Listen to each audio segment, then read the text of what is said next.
Hello?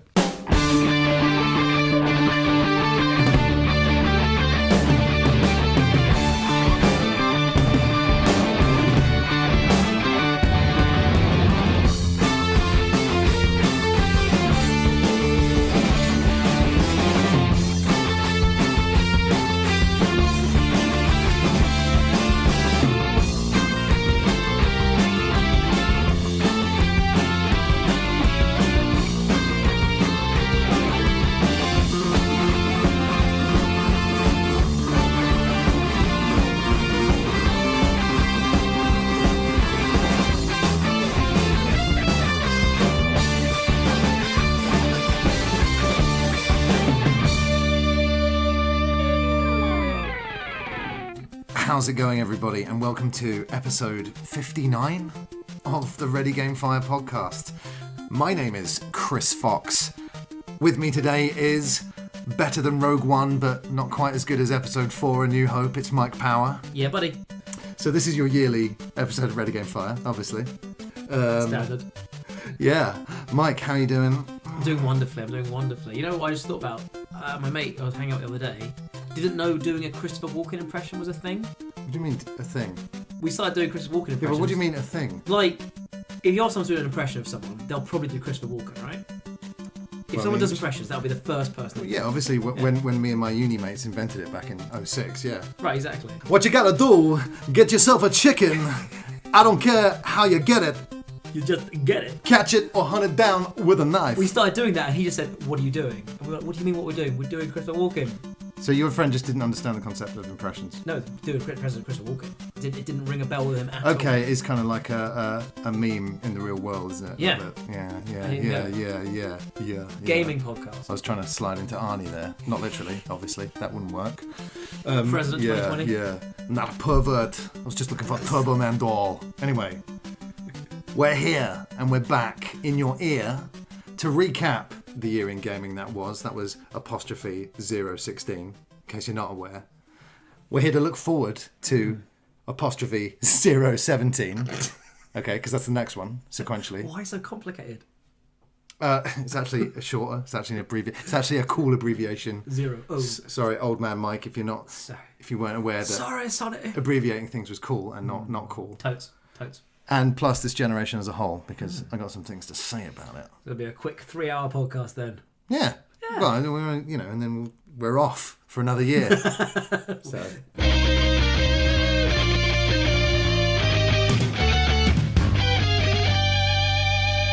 Mike. Yeah. Tell me about some of your highs from this year in gaming. These last 3 days. Oh, he got me. 2016. I see a lot of people complaining about... Ow. If I was at school, I'd be writing 2016 on my homework.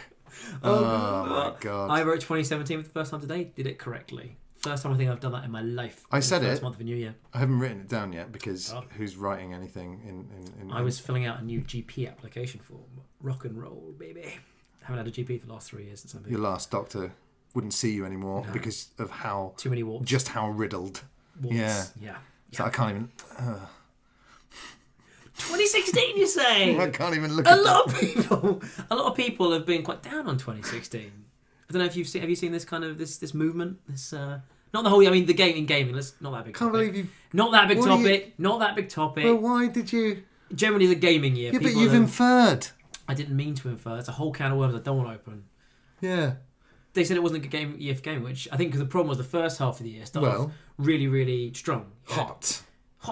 Why don't they stagger game releases more throughout the year? Why is still there these high periods of activity and then lull months still? Obviously with indie releases and whatnot here and there.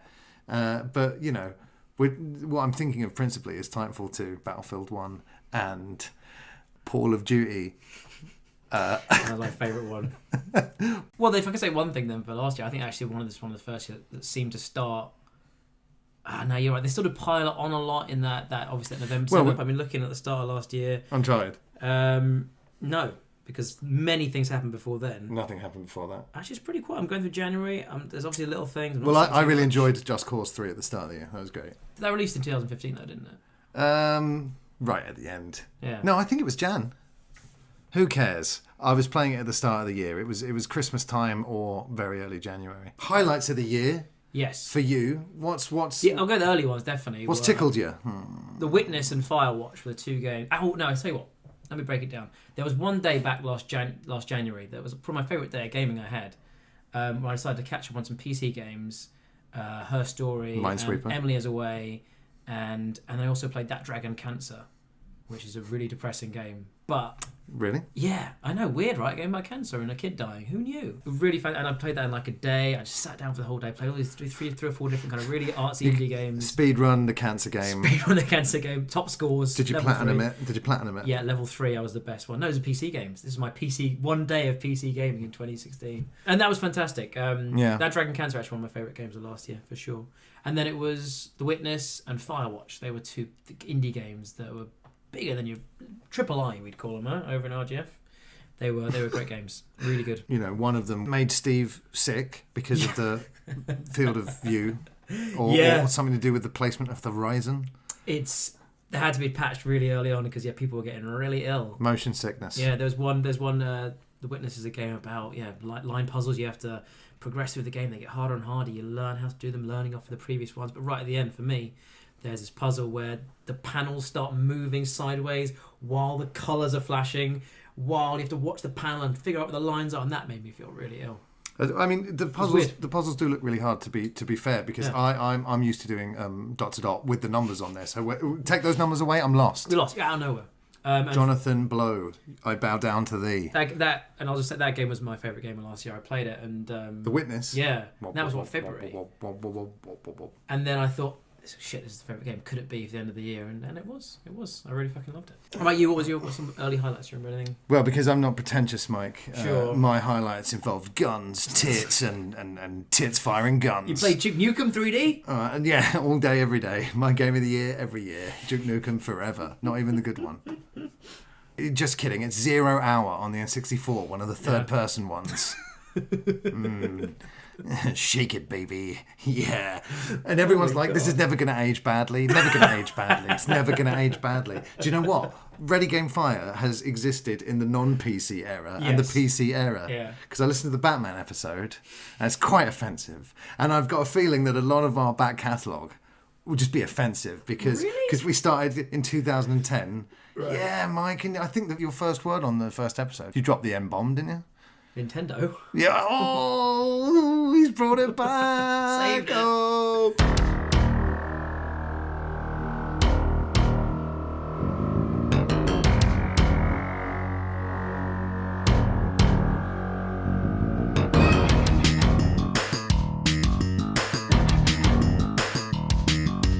Just Cause 3. It was a lot of fun to play. Didn't grab you. No, it didn't. Open world games are to a penny these days, and a lot of them are still big empty worlds with not a lot to do in them, or the same thing to do in them over and over and over and over. And basically what it comes down to for me when it comes to open world games is how fun it is to get around the world. And Batman used to have that nailed until they replaced it with the tank car. And Just Cause has got the flying suit, the grappling hook, the car surfing ability. You know what I mean? But they do get boring, because even though Just Cause 3 was great fun, you still, like I said, take over a town, neutralise a town. They're different. I had fun doing it, but you still... I guess the thing is with Just Cause 3, you're absolutely right, the moving around is fantastic, but I don't think it necessarily evolved. We might as well weave the generation chat in with the general, because this is one big hot topic. Yeah. I never had a problem with HD remakes. I thought they were great. I thought the greatest thing in the world, especially when it came to things like, Devil May Cry. Oh, I need that in HD. HD remakes, they're so great. And then they proved me wrong. They showed me, didn't they? They taught me a lesson for being so optimistic. Now, this gen is predominantly Bioshock collection. Last of Us. People's favourite game on PS4 is Last of Us. Yeah. I definitely want to say predominantly. That's a very strong word to say for predominantly implies... It ran away with... It's more than it should be. It got carried away. It's like half and half now, isn't it? Do you think... No, God, no. It's a lot, but don't... PSX. Yeah. Great presentation. But again, it was Parappa. Oh, new one? No, HD remake. Oh, Wipeout? Is it a new one? No, it's a remake of the HD game from the last gen. You just said you don't want to play. But I want a new Wipeout. Oh, sure. Well, the thinking would be right that these games, these are test beds for whether or not they can move on from this. Crash, Patapon. Are they all just remakes? Or, Yeah, they're all remakes, and that kind of sucks. I agree. Yeah, it'd be nice, but you'd hope at least half of these might, if they do well enough, will generate a brand new one. What happened to us getting sick of sequels? Because that was better than us getting sick of HD remakes. That's actually very true. I don't know. I think also because you got because it should be Parappa the Rapper 3, counting Jamalani in there. Yeah, and HDify the first game as a bonus. Sure. Throw it in with the game. Well, think of that, but I guess you think about how big an investment it would be to make. No, it's lazy, but then it gets blurry. I don't know. I think they're supplementary. I think the argument against them is kind of like the argument people have against DLC when people get really whingy about DLC. It's like, well, it's optional. No one's forcing these things to be bought. No one's forcing you to buy it. No one's saying this is all you're getting. It's supplementary, I would say, and you can take it or leave it. How's PlayStation Now doing? Oh, so well. No, but seriously. I have no idea. They've released zero information, so I assume... It's very quiet. Yeah. But have you got it? No, I don't use it, no. Okay. Well, I imagine... The service is good. The last I checked, the prices were still whack. They were still so far off base. Like, it was still like... It's really weird. Okay, because Wipeout, let's take Wipeout. That is the most nonsensical one for me. Just re-release the PS3 version. What are they changing for the PS4? What's it for? Have they put George Lucas in charge of video games? Yeah. Is that... Wouldn't you? Is that why Sebulba is now... racing for Team Pfizer. Yeah, I don't have a big problem. I think they're also getting it as well. I think they returned. I think definitely at the start there was a big rush for it. It was a bit crazy. You had weird stuff like Last of Us being remastered. I mean, I think the point is there's a buck to be made, especially when you look at the PS4 coming out and coming into an audience that actually was smaller. People wouldn't have played these games, so I think the money was made, but now they've hit saturation. I think so now you're seeing actual legitimate games being remade like Parappa and Crash. And the new games that were being made for PS4, it seems as if the devs were told, like the day before the PS4 was launching, oh, we need you to work on some new games. Like, why are you telling us now? Because Horizon's supposed to come out in March. Yeah. And it feels like they've been working on it forever. Yeah. And shouldn't these devs have launch games and then the 2 or 3 years down the line, games like Horizon come out? Where's the launch games? It's a really fair point because, like... Well, there was a Killzone, but I've forgotten it, and you've forgotten it, and I can't even finish this sentence without trailing off into a hazy. What am I talking about? Horizon. No, it's weird. I mean, you look across the console board, it's weird. Do you think maybe there was this thing of... Remember before PS4, PS, and Xbox One launched? Consoles were dead, remember? Do you remember that? No, I don't remember that? Remember that whole spiel? Consoles are dead, they'll never do well, we can't release new consoles, they'll be rubbish and no one will buy them. Oh. Remember that was a thing. People were saying consoles were out down now. You're leading us into the thing that I'm most unhappy about when it comes to this generation. And that is mid-generation upgrades. Sure. Considering that these consoles came around, they've never been more like PCs. And before, there's always been this whole thing of, oh no, we can't. They're so different to PCs. This is why the games take so long to come out. You would think they'd have been able to. Well, the environment's supposed to be simple, and that's why I like it. And now it's become really frustrating with all the downloads and the 9 gigabyte patches. Sure. I forgot that oh man, I had to reinstall Uncharted for us to play Horde mode the other day. Really good though. And I no, it was great. But I'd forgotten that I downloaded it and didn't have a disc copy. You're looking at 80 gigabytes. I'll give you that. They definitely got flabby. That's for sure. Yeah. What didn't we used to compress stuff? Yeah, when it came to data. The other thing you find is the pack. I think people are getting lazier. That's definitely true. I'll give you that. Like in terms of like they don't need not Naughty Dog, obviously. No, I mean, well, clearly because that's far too big a download. But it's because of the updates they give. They're all patched, and because it just seems like an oversight. Internet. Just put it through WinRAR and then ship it. Yeah, just. But Naughty Dog, I would never. Last of Us, I do get that one. It's a lot of people's favorite game, but it was locked away on the PS3 with a limited user base. So a lot more people have the PS4s, get it to a larger audience. But you can't all do that. No. And again with Wipeout, stop being so stubborn about PlayStation Now, because clearly if this guy, Michael Powell, I'm pointing to, if he's not using it, I don't know who is. But that's because I would pay a couple more quid for Wipeout again, but don't announce it at PSX. Don't tease me with the jumper. Don't tease me with the logo and then have it just... Because I love Wipeout HD. I'm lucky enough to have it on my Vita as well. I don't need it again. I want a new... I want, dare I say, Mike, a new iteration in the series. Don't offer something new. What are you doing? A new game? It's not even. I'm not asking for that much. I'm asking for a sequel. Oh God. I'm asking for a sequel. I think the problem with PS Now is the pricing. If I assumed they would go whack £10 on your PS Plus subscription a month, and you get everything. It's stubbornness, though, as well. Companies don't go back on this kind of thing. I think it's like iceberg. It's like Titanic turning. It's a long time to turn that ship, doesn't it? So I think I don't know. I mean, I don't think so. So what do you think is preferable? You would say... Look at Vine. Way more people were using Vine than PlayStation Now. And they're like, you know what? We're shutting down Vine. Yeah, true. And Sony are like, we are sailing the good ship PS Now into the iceberg. Yeah. And screw you guys. I just wish more companies, because you see it everywhere. Yeah. Companies won't admit, hey, we were wrong on this. Sure. Even when Volkswagens, God, I hope I got that car manufacturer right. Yeah. I hope it's those ones that explode. I thought the spelling, the pronunciation was No, fantastic. I was talking about the ones that kind of set fire. You know, they still won't even come out and say we're doing a recall when cars set on fire. Companies need to, if companies showed us their human side, dare I say, more often. People love that. It goes so far.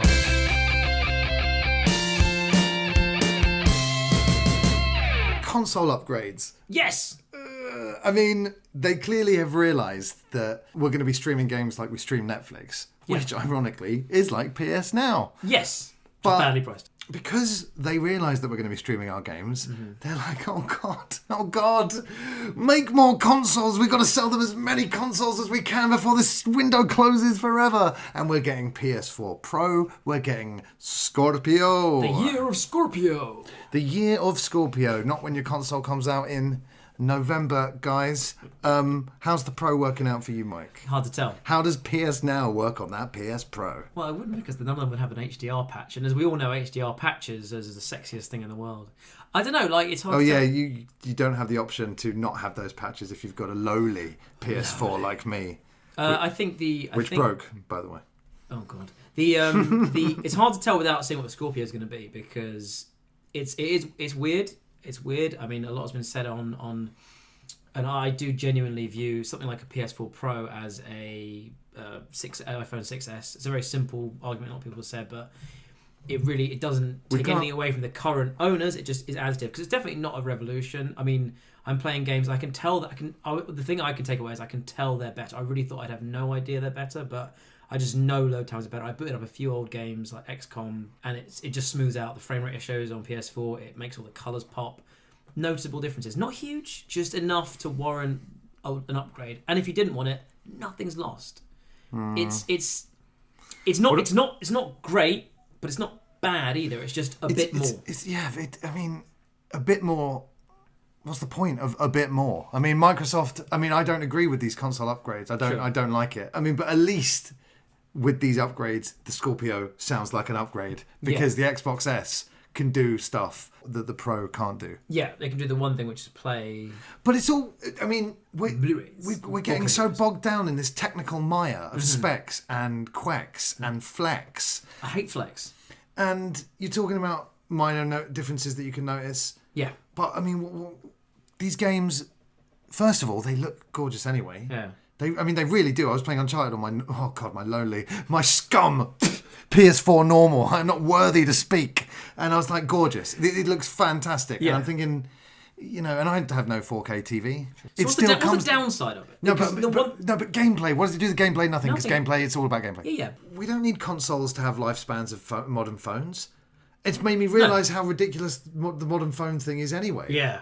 It is ridiculous. We don't need it. It's crazy. Oh, I mean, the iPhone 7 is the worst upgrade I've ever had for a phone. Like, it's the only good things that were good on it were things I liked from the 6S. I didn't have a 6S. I went from 6 to 7. I'd consider you quite a success, Mike. I know. Well, I know, right? You've got to put my own socks on today. Matching.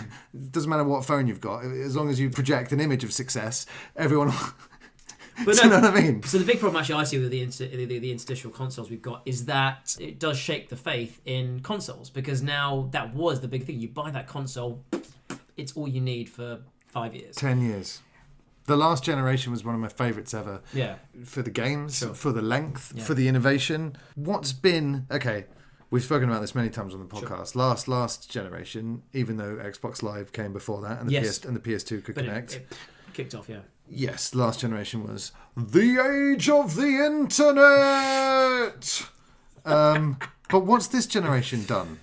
Oh, totally. No, What's it done for me lately? I mean, this is the big question, right? And I think that is where a very valid question comes in. This generation seems to be very much almost one of like regrouping and refining. Oh my god! Oh my god! This generation of consoles is us. It's our generation. No war, no civil rights movement. Well, we'll see what Trump does next. No, nothing. Do you know what I mean? Though, no purpose. It's like us. We're all wandering around. We're all, man, babies. We don't know what's going on. We're interested. That's all of us. We're trying to talk about Trump, but we're also wondering, when our fucking Sonic Mania Collector's Edition is going to get dispatched. I feel like you're being quite specific to yourself when you're saying these things, but I think I know what you mean. You're the same. Yeah, I'm waiting for Sonic Mania with bated breath. I could have said Uncharted Collector's Edition. You know what I mean? Already happened. When's Sonic Mania coming out? For fuck's sake! The end of this year, I think. It's crazy. What? I know. October or something. No, it isn't. Yeah. Why? I don't know, because then they'll have another fucking Sonic next year. Anyway, I think the question is... No, but this Sonic is going to be good. I mean, is Sonic 1, 2 and 3 good? Yeah. Then this one's going to be good, yeah. Well, I mean, people tell you that they're not fun, but... they are fun. They're great games. Am I fun? Exactly.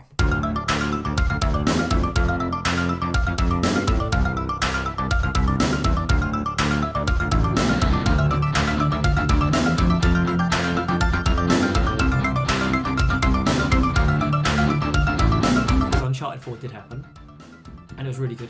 Talk about Uncharted 4. It was very good. Like you say, very, very pretty. Yeah. It did some very interesting things with... but you should see this PS4 to PS4 Pro I've not put it up on resolution comparison side by sides that you can see on the internet. It made the multiplayer much more colourful. It's colourful on my end though. Put your TV colours on Vivid, you've got the equivalent of 4K. Everyone says don't put 4K on dynamic, and I just do. My eyes just burn as I play. I'm like, this is great, and my eyes are burning. I'm like, this must be the future, and it's great. Yeah. But actually, it definitely wasn't like the best game. I still prefer. I tried 2 and 1 in terms of just like how much I enjoyed them and how good they are. Just do 2. But 4 is lovely. Like it took all that Last of Us slower pace, character development things, moving around. There's some really cool little Easter eggs. You played the game. You know. And then we had the greatest disappointment of all time in No Man's Sky, and I was thinking. Might be done with video games. Games. Especially after I tried to name something like Mike is a Twazak or something. Accidentally on the controller, just named a space station Mike, and I'm like, God, hope he never finds out about this. Weirdly, it must have been because in my galaxy everything was called Mike, so yours must have snuck in there somehow. Definitely sounds like your kind of levels. Should we take like a minute or two to talk about No Man's Sky? Just whatever. I mean, it's been done. Not really. How much do you play of it in the end? I can't remember. I just think we should take about 10 seconds. That's how long it usually takes to just do a bit of sick. Yeah, no, it was fine. It just I didn't think I had any expectation going into that game other than it was going to be a beautiful game, and when I took off into space, it was going to feel like something magical, and nothing in that game clicked for me. I tell you, beyond all the other crap people wanted, it just didn't. I remember booting up that first night. Yeah, I couldn't believe how ugly it looked when I opened that game. Yeah, it's quite ugly, isn't it? But another thing, I mean, it brings us back to what I said about open world games. Just make it fun to. It controlled like arse. Yeah, I was really gutted, but then my faith was restored with PlayStation VR, and I was financially impaired by the time that was rolling round the launch of PlayStation VR, and I thought I was going to have to cancel my pre-order. Yeah, there was a bit of you. Well, I mean, I ummed and I ahed, and I was like, the buzz wasn't good. It cut out about a month before. It just went. No one was talking about it. But VR blew my fucking socks off, right? Oh yeah. I'd used Oculus at several events, but I was like, eh.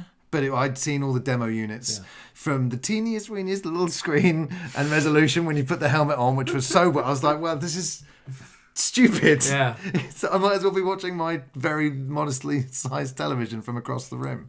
The low resolution on the PS4 VR headset, it's a thing, but I get absolutely lost in those games. Yeah. The first thing I played was Batman, and first of all, it's completely redeemed Rocksteady in my eyes after Night. Still ridiculous. I love Arkham. I'm so glad it's set before Night. Yeah. For those who don't know, Batman VR kicks off.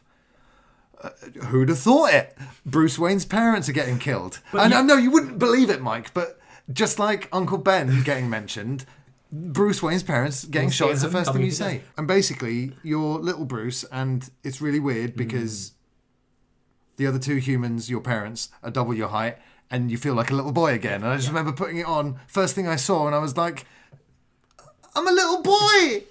And then they get shot, and it's fucking horrendous because it feels like you're really there. And the thing I found with VR is it plays with your senses. And when that guy, the murderer, is in your face reacts in the same way as it does when something's right up close. Like you get a bit tingly. And it was it's not photorealistic graphics. It's no Grand Moff Tarkin. Pretty good, and Batman was one of the best. The fact that the humans, I mean, even when the hologram Batman pops up at the Bat computer, everyone has jumped when I've seen them play it. It's too real to have someone's face in your face in those games. I just find it quite disturbing how it's the next big thing. It's the next big thing. It's the next jump, isn't it? I mean, here's the landmarks that I can remember. Sure. Playing games for the first time. And then the next jump was from 2D to 3D when I got the N64, Christmas 96. Firing up the N64 for the first time, seeing Wave Race in 3D, it was a whole new world, to quote the soon-to-be live-action remake of Aladdin, starring Justin Bieber as Aladdin. After that, the Wii, I would say motion gaming. I mean, as silly as it sounds now, do you remember what it felt like playing Wii Sports for the first time? Yeah, it was a real exhilarating feeling. Something new. What? It was. What you know what was good about it was you can tell now how rudimentary it was, but when you first did it, you were so excited. It just worked so well for what it did. Exactly. It didn't try to be more than it was at that point. It just said, "This is what you're going to do. You're going to whack the ball," and you didn't really think. Remember when everyone first would bowl and golf, they would line up the balls and the golfing would be perfect. By the end of once you played Wii Sports for hundreds of hours, you would sit down and just lazily bowl. But when you first started, everybody would strike the position, bowl properly, flick it properly, and it just convinced you you had to do it perfectly. Even before I'd booted up a game though, just the way scrolling through a menu worked and the way it would rumble as you went over the selectable options, it just felt it had that real kind of Nintendo sheen, a quality product. It was cheap, but it was quality, as opposed to trying to scroll through the PS4 menu to the Move. Aggravating. The world. Yeah, oh my! Especially with VR, it's an actual nightmare. It's so dumb. They could have put a teeny weeny little D-pad on there. They could have, yeah. They really could have. Yeah. The next jump was HD. Sure. When I first fired up my 360 on my brand new HD TV at the time, Modern Warfare 2, and that brings us to VR. Yeah. The next kind of holy shit, this is the next thing. I mean, it's weird how many times they've tried to get VR going in our lifetime. Yeah. It's been like 3D. 3D's coming back, everyone. Oh, VR's coming back. And you're like, no, it isn't. But it is here. And it's not even back. It was never here before, as far as I'm concerned. I played it in the Trocadero when I was 7. Those helmets were insane. And people are complaining to me about the cable on the PSVR helmet. Are you kidding? Are you kidding? Are you fucking kidding? It's real, it's real. I'm trying to think. Everyone I've put it on who hasn't tried it before has initially been a bit like, a wire. It's a bit low res in the first minute or two. And then it goes, right? And then who are these, Chad? Just people. Andy. They do. I mean, Ross? People. Ross and Rachel, they hate it. But then it goes straight away. Like, give it after a couple of seconds they're in, and it's fantastic. So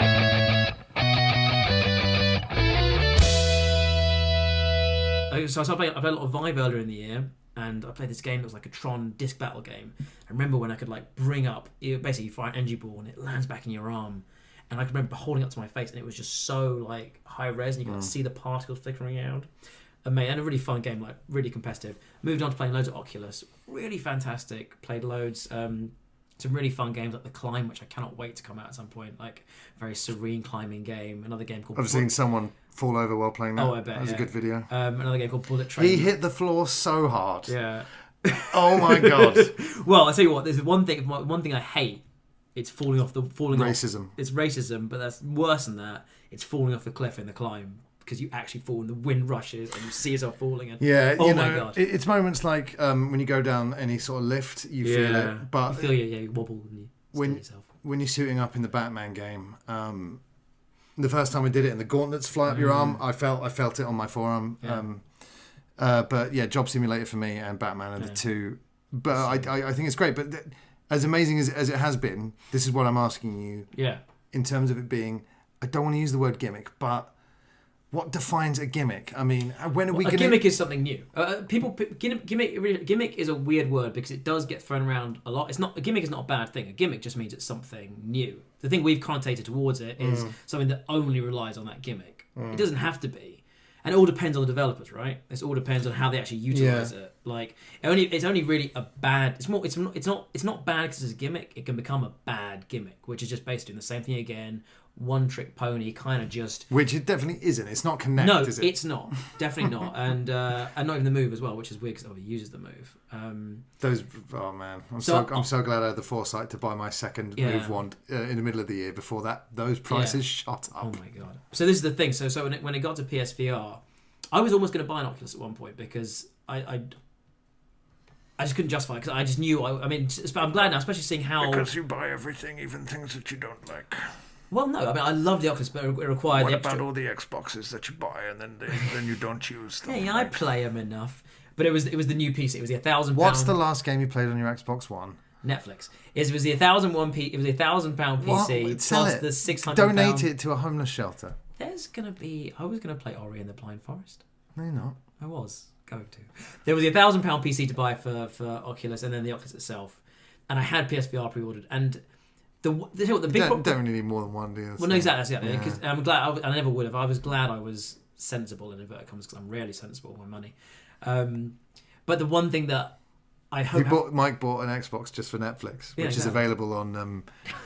It's available on like bathroom light switches. Last time I checked, wasn't it? But I have to say so PSVR. I think the low res is the problem with PSVR. The problem with it is the not having full camera tracking and the controllers. Finicky. And I really hope that this year, because it'll be maybe a year after they'll release some better motion controllers and some kind of extra camera setup. I know it's complicated. They'll never do another camera for the room. You don't need it. You really don't need it. Batman works. Batman just shows you. But okay, you're right because this is. And no, look, we've got to realise that we have to keep the console space simple. It's true because they're fucking it all up, dude. They really are. So, but you're okay with better motion. What if they release a Move 2? What's it going to do though? I mean, the Move controller has the Wii Remote Plus, whatever the fuck it was called, Wii Motion Plus, Wii Speak. And so that's not going to be improved, but it doesn't need to be really. I guess the thing I'm thinking of is like, and this is the thing that doesn't matter, right? Is that I guess you only notice the difference if you played other things, which I guess they're assuming a lot of people buying PSVR haven't played any other VR. I guess you're right in that way. I guess there's no real need for it. Here's the problem: VR works best when it's a short, focused experience, like Batman, totally, like London Heist. Oh, yeah. Shout out to Albert, who was going to come on this podcast and talk about VR, but the reason why you're listening to a two-man operation, this is what you're going to be getting mostly from now on. Me and Mike, man on man. Butt on butt. And whenever other people can do it, they're going to be here with us. But Mike and I live closer than anyone else does. With London Heist, because you mentioned you're talking about how the getting your face was really great. There's that great trophy in London Heist about not flinching when you get punched in the face. Well, yeah, and which I love that they can detect that. London Heist is when you get the gun shoved in your face, and I've never had a gun shoved in my face in real life, but it's. I'm not saying it's close, but it's closer than not. It's interesting how your body reacts to this because you know it's VR, but your body is a little bit tricked, and that's what I really like.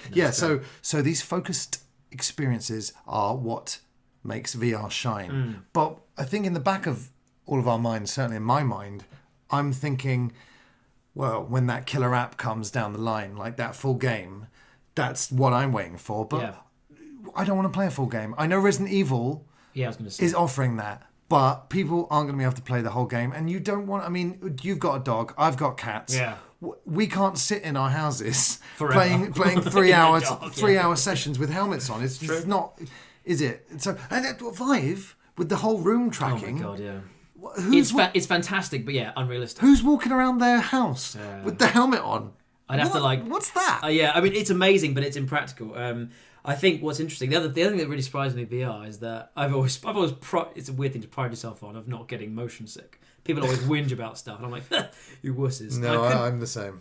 And people always complain about VR, and it turns out I'm... God, you're just thinking about it now, you're going to spew everywhere. Just a little burpy. Hadn't played the right games, because there are some games that, as soon as you start trying to move in regular 3D like in a game, I remember thinking, I can do this, I'm hard. No, it felt really ill, really sweaty. Is that what you thought? So hard. What game was it? A few games. Like there's the Riggs, the Odyssey game on in the. Have you got Riggs? No, but the demo in the demo. okay, yeah. Like anything where you play, and it's really frustrating because you're just playing games that you used to play and you can't play them yet. And I do wonder if there's going to be a good marriage of the tech increasing and us kind of building up a resilience to it. But so I've been trying to play more of those games because I seem like a developer, but that instantly flummoxes the whole. You're right. We might gain a kind of resistance to it, but right? I am the same. I never get motion sickness. I used to in cars back in the day, or sitting at the back of school buses. Sure. But that's. I don't know. I've never got it as an adult. I never with games people complain about. Yeah. Rigs for me though, I felt sick for hours afterwards, and I did not feel good about it at all. And it's interesting then because games like Star Wars and Eve Valkyrie, when you're in a cockpit, that's fine. But when you've got a dual analog game where you can move yourself around with VR, forget about it. I was all over the shop, and God bless Shiv at Sony. Thank you, Shiv. If I'd paid for that game. Yeah, because there's no refunds, is there, on the PlayStation Store, and there really should be, because I want one for Surgeon Simulator so bad. 100-foot robot golf. It doesn't work. Mike needs one for 100-foot robot golf. Fuck 100-foot robot golf. Give us our refunds, people. I mean, imagine I dropped the full price on rigs and I can't. Not play a bad game. It looks beautiful. The gameplay looks hilarious. I really wanted to play it, but I can't play it. And we said we're both super hard men. Yeah, I mean, nothing else has given me motion sickness. Yeah, try it. Games don't ever. But yeah, I mean, it's not something that you. I mean, but yeah, maybe you can't wait for humans to maybe gain a resilience to it, because look at The Witness. It had to get patched immediately because it's making the hardest of the hard, Steve Edwards, rock hard, run to the Diamond toilet. Hard. Yeah. Both ends. Well, as we get towards talking about VR, the one game that recently really grabbed me, I thought it might, is Keep Talking or Everybody Explodes. I played that a lot on Christmas with my cousin. I played it a lot the other day with some of my friends, and oh my god, that game is so. I didn't realize it come out in like 2015 on PC, but it's not a true VR game at all. But there's something about the way that game was played almost like across. You'd play it online almost. You would play with people remotely. So of course, one person is looking at a bomb and turning it around and pressing things, but they don't know what to do. The other person has the manual that's to guide them through all the things. Gotcha. And it gets super complicated, loads of logic puzzles. And of course, in VR that works so well because you can play it remotely. You whack on the helmet. You're in the room. The bomb is right in front of you. The timer's clicking down. There's lots of distractions that flare up, and people are shouting in your ear about what to do. Really, really fun. It works so well as a VR game. Great, really smart interpretation. And the surprise that is Playroom VR. So good. Great multiplayer games that are free. Yeah. Free. That was that and Heist. If those have been bundled in the VR worlds. How come that's free? Oh no, you can't. London Heist again. I don't want our friend Albert to lose money. Sure. He developed London Heist. Yeah. But you've got to agree with what a lot of people say. It should have been packaged with the VR. It was very strange, and it would have been a strong sale for that thing as well. Yeah, because exactly. The Playroom VR is free. It was actually really, and the demo disc they did provide actually. God bless them. There's two games in Playroom: the cat game and the monster game, and they're both great. If you've got VR and you haven't tried that, download it. Get on it. It's great. Overcooked was another game that we played and we liked. That made it into my top 10 favorite games of the year. Like, stressful though. Oh my god, yeah.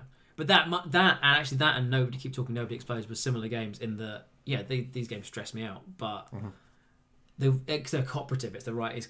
I like being challenged in a game. You're cooperative. I am cooperative. I like being challenged in a game when there's someone with me doing it and having a good time. And that was it shined as a multiplayer game. Yeah, really, really fun. Like I think I played the whole thing through with 2-player. We played some here 4-player, and that was just absolutely mad, like hilarious fun. Like, and even when you know what you're doing, and you play with new people, it's not like you can suddenly make it any better. You have to all be good. And when it clicks in that game in Overcooked, when suddenly you're doing a level, you don't want to say anything, but you realise you're just on that rhythm, and you're someone who's cooking their mushrooms, passing it across him, he's putting it in the soup, taking the soup to the thing. Yeah. And you suddenly realise it's working, and you don't say anything, so you don't want to jinx it, and it gets to the end, and you realise you've nailed it, and you're like, how the fuck did that happen? We were literally... You're right. When it, oh god, yeah. You're right. You're right. When it does all click, it falls into place. It's great, isn't it? Speaking of clicking.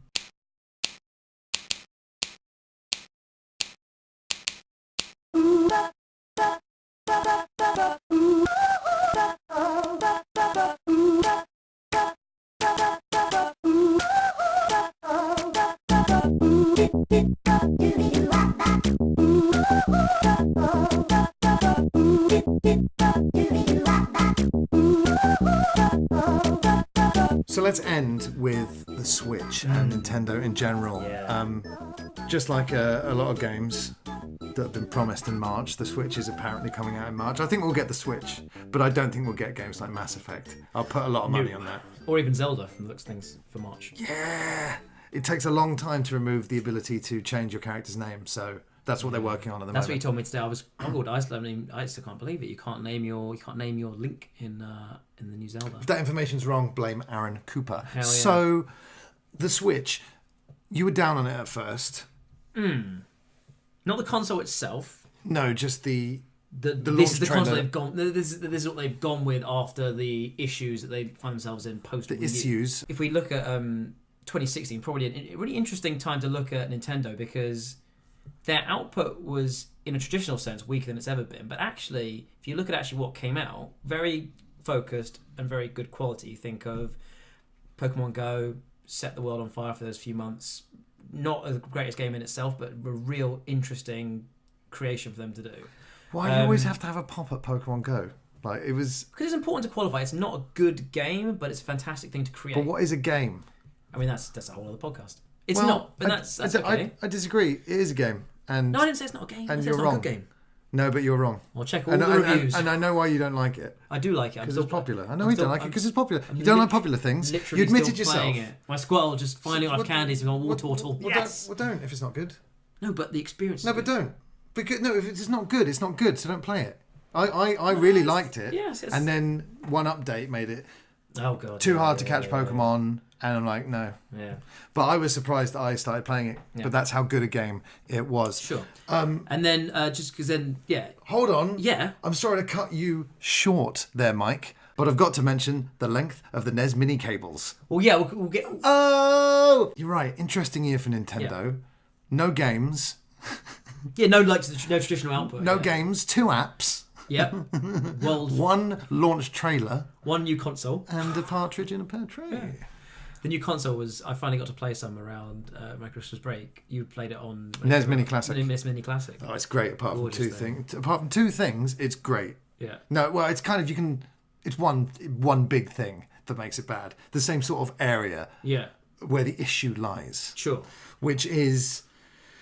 Oh, my God. I mean... I've got a really, really long HDMI cable. That solves it. Right. You just have to have the console in your lap. But then even if you've got the long HDMI cable, 2-player, it's not a nightmare. It's you got a so second controller short. now? It's so short. No, but I don't have a second controller. It's been impossible to find. But any classic controller can be used. I've got a SNES classic controller, and it's great. But I love it. I think I love the presentation of the menus. I love the way the games look. Mike's played some of these games for the first time, boys and girls, and Punch Out's really good. oh God, I'll show you. It's just such a great product. Oh no, it's not. No, there are 2 issues because it's the fake lack of supply as well, isn't it? Sure. But it's been worse than ever with the NES Mini. Yeah. What do you think about that? Do you agree with that practice? Not agree with it. What I do mean, you think? you got to imagine. I mean, I think it's general practice that it's healthy to It have. works for them, doesn't it? I mean, does it? Though? Do you remember? We did, yeah. Do you remember the Wii? Oh yeah. They've done it for every console. It's healthy to have They've done a it- certain supply constraint. They've right? done it. Just They've done it for every. They've always done it. NES is too much. I mean, whatever's happened, you've got to imagine with the NES is that it was half. Maybe let's call it 65 intended and 35 a bit of underestimating how popular it would be because it's crazy how under. Whereas PSVR, by all accounts, especially in America, as we hear it, That's hard to get hold of as well. But it's brand new tech. You can imagine that was a unintended because they would be wanting to sell as many of those as they can. Yeah, well, and Sony aren't known for that. Yeah, exactly. Weird They do practice. usually do it. But yeah, the NES Mini is crazy, right? I mean, there was that time where I had It works though. This is the thing. It works. So good. But do those people who hear this fevered word of mouth, do they ever get hold of it in the end? I mean, I guess NES Mini. Does it work? Word of mouth is great. Word of mouth is invaluable. Yeah. But with something like this, if not enough people get the product at the end, Yeah. is it worth it? Well, you imagine it worked because it was brand new tech and it just carried on spiraling. People kept on getting interested. NES Mini, not so much because after the initial fervor, it's Like I said, NES again. it's so, clever with the NES, but yeah. But it's so cheap. It's clever. It's clever. It's clever. You diabolical bastards! You've done it again. It's clever. And the short controller cable. I messaged you when I finally unwrapped it because obviously I started playing about 2 months after it came out, and I'd heard it to no end. And in my mind, of course, you think these people. They're exaggerating, but when I got that thing out of the box, I still couldn't believe you basically how short it was. You basically copy and pasted everything that I'd said, though. I was like, God, I heard what people said, but it's really short. Yeah. I'm just glad you didn't sell it. I was worried you'd sell yours. Yeah. No, you shouldn't have bought one in the first place, though. Why? You shouldn't have. No, you shouldn't have. Why? Well, I mean, I'm glad that you fired it up once, but that's you're one and done. For like 3 days. No, it's all. I'm glad it took you going to an isolated cabin in the woods to actually play a Nintendo Entertainment That System. was I actually really enjoyed that because actually what I did was it was they had a little TV built into it, and I did create a little pillow fort on the ground. And I know I'm not making excuse for the short cable, but actually it was quite sweet. Matt kept saying sit on the floor. I put 2 cushions on the thing, sat in, and I did feel really quite. I think it's great. I'm glad you've discovered that the NES is a good thing. The controller extension cables that they've released don't even solve the problem because, like I said, you've got to have the console in your lap because you need that reset button because it gets you to the menu. I fucked up so bad. I was really far into Zelda 2 and Punch Out, and somehow I lost all my save states. Why? What happened? I don't know what happened. I don't know how I lost them. I've been resetting. I hadn't been saving them manually, but they've been saved. It was weird. And then one time I just turned it back on, and they were all gone. Yeah. What do you mean you hadn't been saving them manually? You know, you can. If you just press the reset button, it just saves your save state, and off you go. La la la. No. You can go in and press. No, you've been doing it wrong. What do you mean? It's so simple as well. Well, I think I'm doing it right now. Okay, so you press reset, and your save state is there. Yeah. And then you press A to confirm. See, I hadn't been doing that. I hadn't been confirming it. Well, I had been resetting it, and it had been sticking around for a while. But once it got turned off, it lost them all. Yeah. Yeah, you weren't doing it right. Well, clearly not. I know that. I didn't start this off by saying, "Oh, I've done a really great thing with my save states." Wait a minute. Are you Mike Power, who's worked in the video game industry? No. Who worked hands-on? To put Jambo Safari.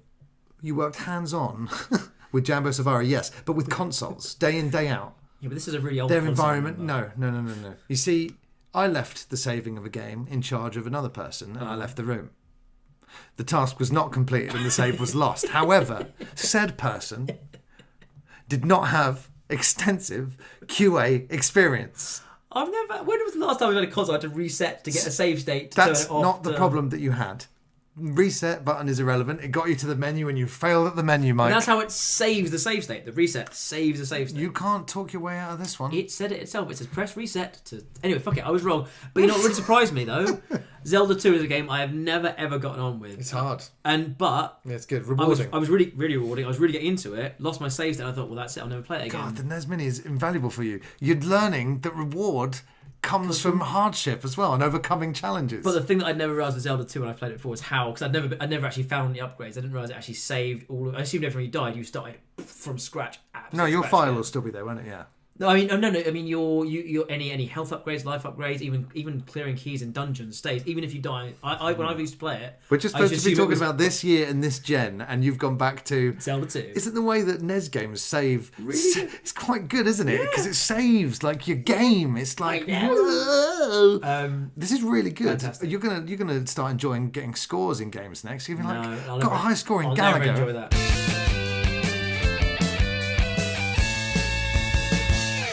But yeah, you're right. So Nintendo had the Mini, the 2 apps, Pokemon Go and Mario Run, both very successful. If you like them, Mario Maker came out in 2015 and was a great kettle of fish. Finally comes out on 3DS, and they fuck up the uploading and downloading. And then Mario Run comes out, and you can't play it offline. You can't play it on the underground. And I don't know how other cities are like, but I know you can do stuff on the underground in Japan, in Madrid. I think my phone worked. I know you've got Wi-Fi at more tube stations in London now than ever, but it's not working. You can't play. You're not playing Mario Run on the tube or the plane. Or the plane. Oh, yeah, really dumb. God. And like the fact that the fact that Super Mario and the fact that Mario Maker, which relies on downloads, doesn't. It's funny. And this is me. This is me. I'm always defending Nintendo, especially on this podcast, talking to people like that guy. Where? I'm pointing at McNerney's chair, but also you. And it's like, they make it so hard. Yeah. And this is why, the NES is great, but the nitpicks are what people have mainly been talking about. Mario Run. I can't. You can't almost. You just like I said. You can't fathom. You've got a picture of company and these decisions going through so many development process steps, and no one going.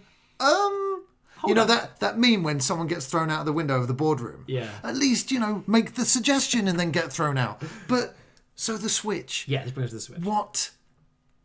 How's it going to do?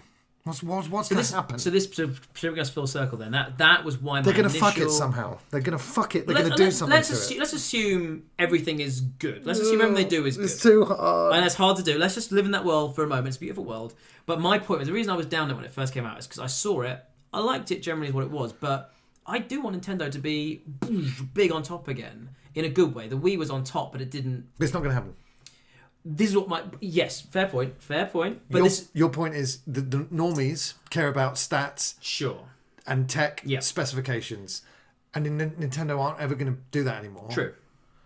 And in a way, I do applaud that, and I still think that because think of an advertising campaign, maybe on TV, you're not seeing any more 32-bit, 64K of RAM. True. You know what I mean? The world's most powerful console on. Yeah, but you can use buzzwords like that and phrase it in any way you want to sell the Switch, and it would work. You just have to. We need to see a condensed. That promo was cheesy in places, but it would work on TV, and I hope we see them on TV or adverts like that, because all you need. One of the biggest, if not the biggest, failing of the Wii U was poor communication, bad message, shit. Yeah. Console. No, God, not that last one. I've had so much fun with the Wii U. I play a lot of old games on it, but it did the job for me. It was held back by itself. Like it could have. That's beautiful. There's no reason it shouldn't have succeeded. The games on there were really top class. It wasn't my favourite game of 2015, but I still think the best game of 2015 was Mario Maker. Just based. Did you buy it though? Yeah. Oh, you did. Okay. Just based on Mario Kart, you won't buy, isn't it? No. Yeah. Just based on what it was, just like I can't believe that game was made. That was I can't believe they made that game. It's just so great. Yeah. And adding all the other 8-bit characters in there, like it's an amazing game. It didn't necessarily click with me because I can't invest my time in it, but that game existing is. There's only a few things that now you can't. That when you're playing it nowadays, after the updates, you think like a hill would be nice that you could slide down on your bum. Yeah. A few more, maybe expand the amount you can make in one level, so you can make more expansive games, but.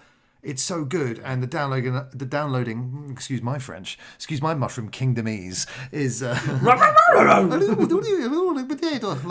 what they say in the Mario and Luigi Bowser RPGs on the DS. They talk this weird kind of gobbledygook. Sims-esque. Lilat, but they nailed it. And then how can they? It just shows you that same product, same company, different result because of something. Because of some crazy Nintendo, they blow my mind with the things they decide. So what are they going to do to the Switch that's going to fuck it up? Okay, yeah. It needs to be plugged into the wall the whole time, even though you can take it out of the house. The thing that's great about it actually that I didn't give it credit for when it started was I was definitely a bit too I was bummed out because I was like, oh, they're never going to sell 80 million units of this.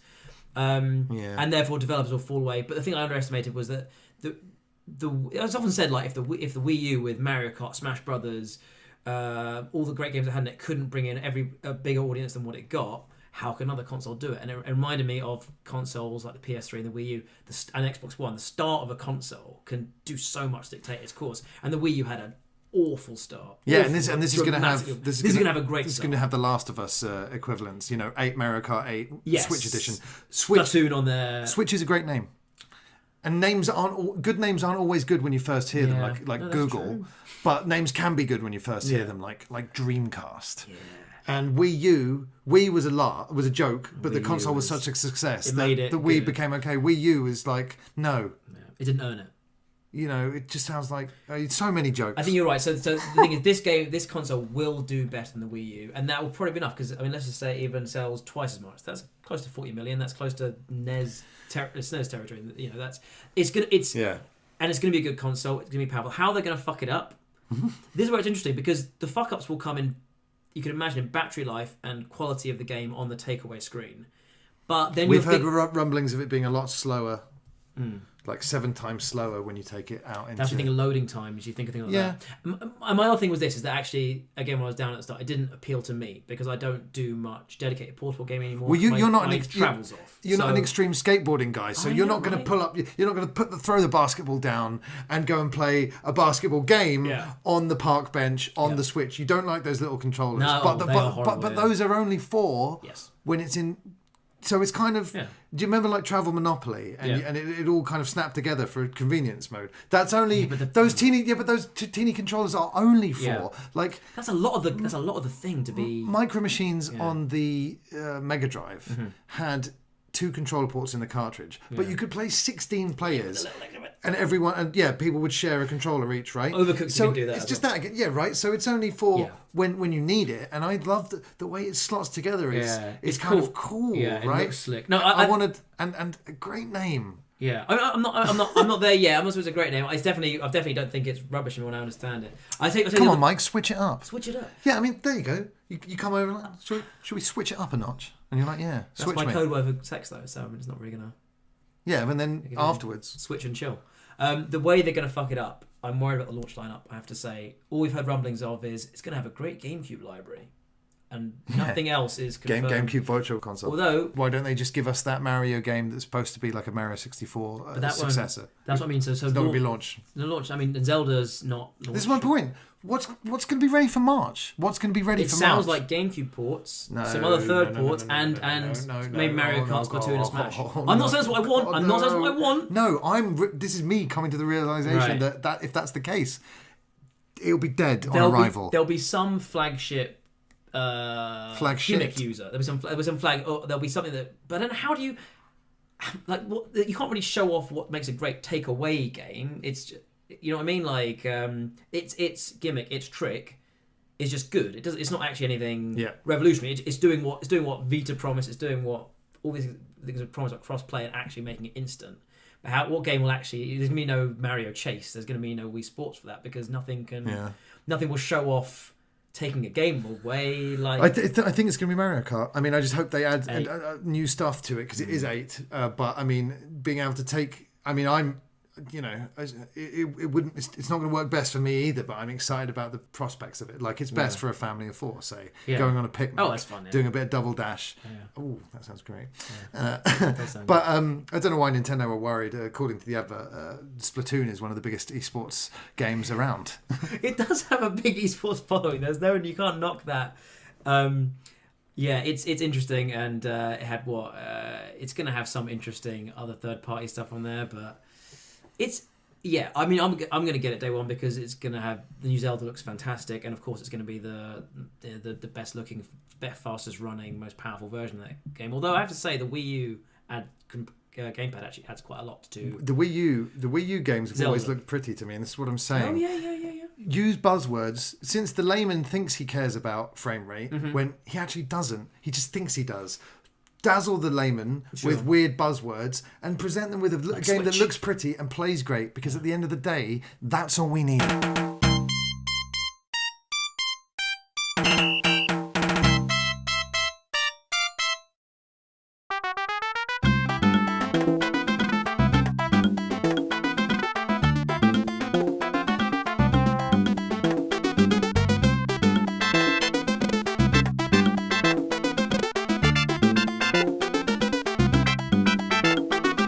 We're just wrapping up now, Mike, but very quickly. Last Guardian thoughts? I love it. I haven't finished it yet. I think I'm for about 2/3 of the way through. I'm absolutely enamored with it, and I was concerned that it wouldn't hit the highs that I'd want from the G spot, after so long. The last G spot. The last G spot. I was worried it wouldn't hit it after being so long out, after Shadow of the Colossus being so good.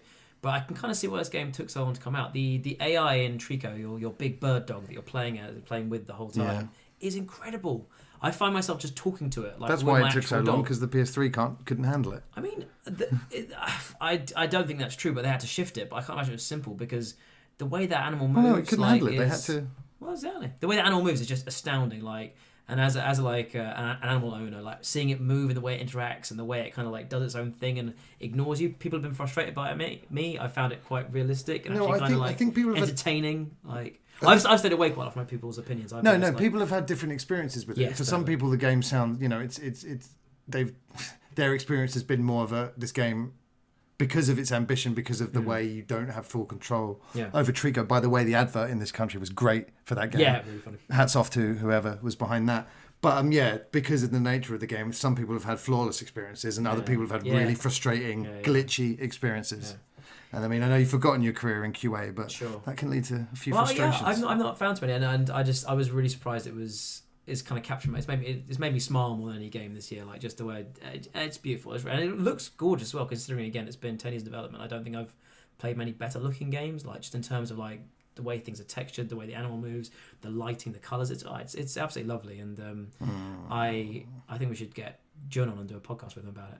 See how much he'd be able to talk about. I don't want to because he didn't send me a code without me asking. So we love John. John. Yeah, John. I'm still playing it and I can't wait to finish it. And I don't know how it's done. They haven't really said it's sold well. I assume not super well. No, of course not. Fuck it. Love it. Love Last Guardian. Can't wait to finish it.